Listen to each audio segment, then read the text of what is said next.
नमस्कार श्रोते हो, उद्या आहे गुढीपाडवा. माझ्या सगळ्या मंडळींना गुढीपाडव्याच्या खूप साऱ्या शुभेच्छा. गुढीपाडव्याच्या दिवशी करावयाचे उपाय, तांत्रिक आणि आर्थिक अडचणी कमी व्हावी यासाठी बऱ्याच प्रमाणात व्हिडिओ केले आहे. ते नक्की बघावे. तुम्ही जर चॅनलवर नवीन असाल तर आत्ता चॅनलला लगेच सबस्क्राईब करा, जेणेकरून अतिशय सुंदर सुंदर व्हिडिओ तुमच्यापर्यंत मी आणण्याचा प्रयत्न करेल. तर चला लगेच व्हिडिओला सुरुवात करते. उद्या गुढीपाडवा आहे. सर्वप्रथम उठल्यावर अंघोळीच्या पाण्यात आपल्याला हळद टाकायची आहे आणि कच्चं दूध टाकायचं आहे. ह्या 2 वस्तू टाकून आपल्याला अंघोळ करायची आहे. शक्य असेल तर कडुलिंबाच्या पाल्याचा सुद्धा वापर अंघोळीच्या पाण्यात टाकून करावा. कडुलिंबाच्या पाण्यामध्ये औषधी गुणधर्म असतात, म्हणून त्या कडुलिंबाच्या पाण्याचा तुम्हाला अतिशय सुंदर असा अनुभव येईल. आता देवांची पूजा करायची. देवपूजा सगळी उरकून झाल्यावर गुढी उभारायची आहे. गुढी उभारल्यानंतर घरात अन्नपूर्णा मातेचा वास असतोच. तिथे सुद्धा अन्नपूर्णा मातेचा वास असलेलं ठिकाण म्हणजेच किचन. ह्या दिवशी तुम्हाला किचन टॉपची पूजा करायची आहे.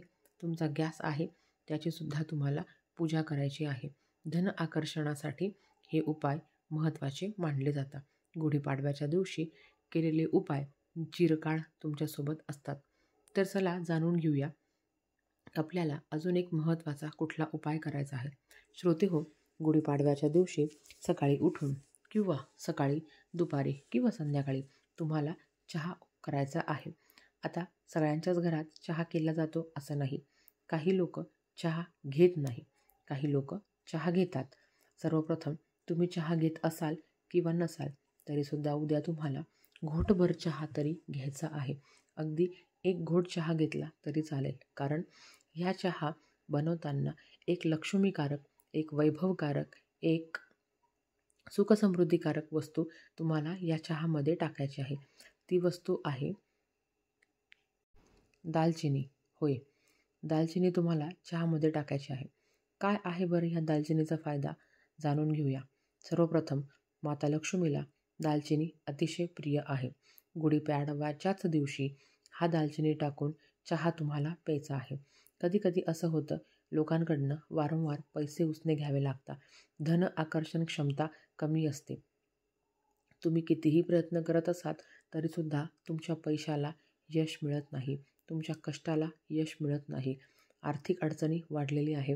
दुःखाचा डोंगर झालेला आहे, कर्जाचा डोंगर झालेला आहे.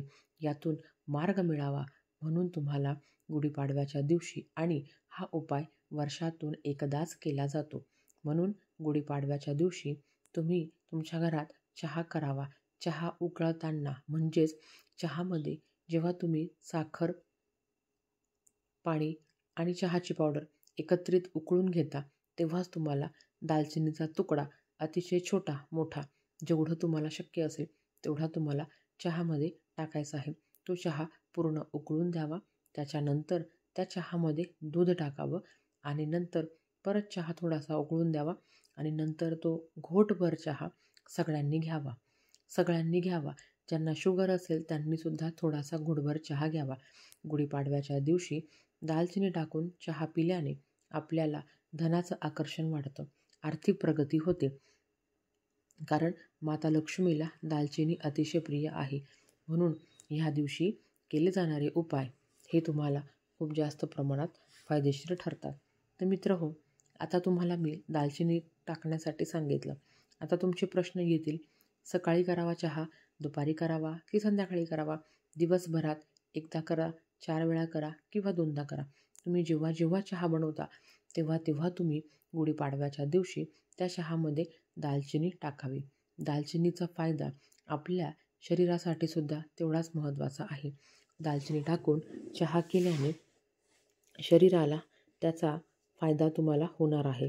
आणि जर आध्यात्मिक विचार केला तर दालचिनी ही माता लक्ष्मीला जास्तीत जास्त प्रिय असल्यामुळे आपल्याला, जर तुम्ही दालचिनी टाकून चहा घेतला तर तुमच्या धनाच्या समस्या बऱ्या प्रमाणात कमी होईल.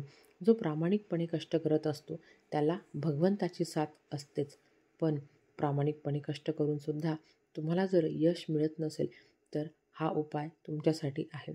आवर्जून करा, याचा खूप चांगला अनुभव तुम्हाला बघायला मिळेल. तर मंडळी, ही होती आत्ताची माहिती. व्हिडिओ कसा वाटला आवर्जून सांगा. चॅनलवर नवीन असाल तर सबस्क्राईब करा.